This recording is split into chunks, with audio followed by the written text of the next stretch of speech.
who seem to have now been indirectly dragged into this Middle Eastern crisis there, where Iran has now targeted the US bases which these Gulf nation hosts. And now the statement, in a way, Rishabh has been talking about, because the United States, Bahrain, Jordan, Kuwait, Qatar, Kingdom of Saudi Arabia, the United Arab Emirates, they have been strongly condemning Iran's indiscriminate and reckless missile and drone attacks.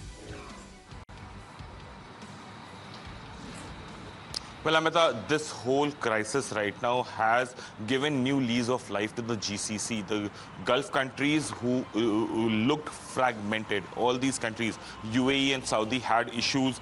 Saudi actually bombed UAE assets in Yemen to stop the delivery of ammunition to the UAE-backed group in Yemen. And after that, UAE had to back out from Yemen. And there are other issues as well in the region.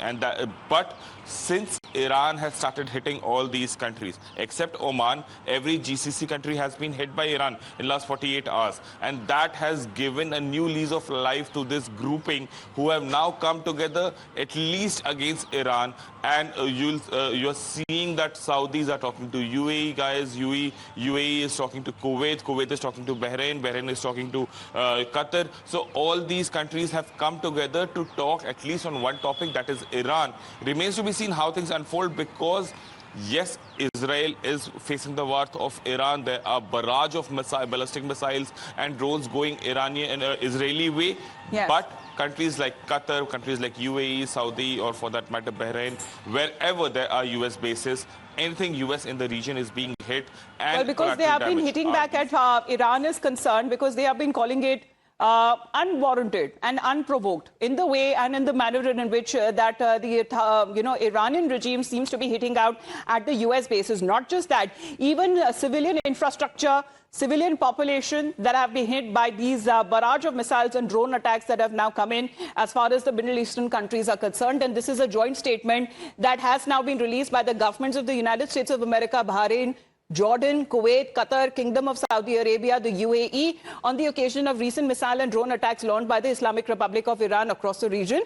And it says that all of these countries strongly condemn the Islamic Republic of Iran's indiscriminate and reckless missile and drone attacks against the sovereign territories across the region. And they say that these unjustified strikes targeted sovereign territory, they endangered the civilian population and also damaged civilian infrastructure. The Islamic Republic's action represents a very dangerous escalation that violates the sovereignty of multiple states and threatens regional stability. And the targeting of civilians and countries that are not engaged in hostilities is reckless and destabilizing behavior. And we stand united in defense of our citizens, sovereignty and territory, and reaffirm the right to self-defense in the face of these attacks. We remain committed to the regional security and commend the effective air and missile defense cooperation that has prevented greater loss of life and destruction. Well, these are at least 7 of the Gulf countries that have now issued a joint statement that are openly condemning the Islamic Republic of Iran's targets as far as when it comes to not just the US bases that it hosts, but also when it comes to, again, civilian population and civilian infrastructure. We'll be heading into a very short break. The morning news would be coming up on the other side, and we will be showcasing exactly when it comes to the expert point of view, how long do you believe that this conflict is continuing, or will it escalate further? Well, that remains the top focus right here on Times Now.